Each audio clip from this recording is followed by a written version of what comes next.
ફેરિયાવાળા જે ઘર ઘરે જઈને ફેરી મારીને જે વેચતા હોય એને ફેરિયા કહેવાય.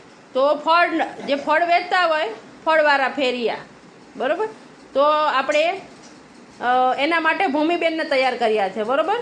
તો ભૂમિબેન તમને ફેરિયાનો અભિનય કરીને બતાવશે અને કેવી રીતે એ ફળ વેચતા હોય અને એના નામ પણ તમને કહેશે કે કયા ફળને કેવું શું કહેવાય, કેવું હોય, ખાવામાં કેવું લાગે, બરાબર. તો ભૂમિબેન આવશે. આવો ભૂમિબેન. આ ભૂમિબેન આવ્યા છે. હવે તમને બધાને ભૂમિબેન ફળના નામ કહેશે, એને સ્વાદ કહેશે તમને, બરાબર. સમજજો. ચલો ભૂમિબેન.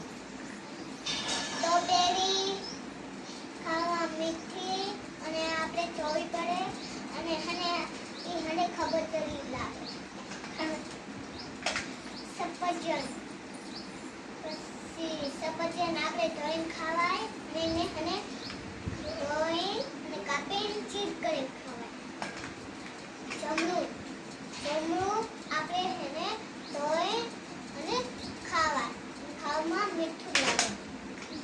કેળી આપણે કેળીને કેળી કાપીને ખવાય અને એને આમ કરી 10 દિવસ અને એને કાપીને ખાવાય. નારંગી એને એક જોડે ખાવાય. તરબૂચ એને ખાવામાં મીઠું લાગે અને ધોઈ અને કાપી ચીર કરી ખાવાય. તરાપ આપણે એને ધોઈ ડાયરેક્ટ ખાવાય. અનારસ એને ખાવામાં મીઠું લાગે અને એને ડાયરેક્ટ ખવાય અને એને અડામાં ખબતરું લાગે.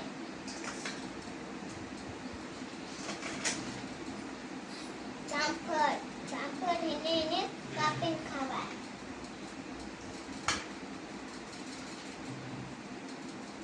કેળું આપણે એને ખોલીને ખાવાય. દાડા આપણે એને ખોલીને ખાવાય.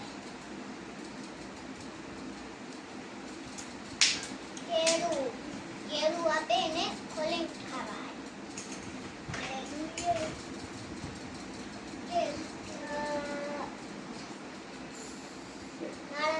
મોસંબી આપણે એને ધોઈને કાપીને ચીર કરી ખોલી પછી ખાવાય. બોળા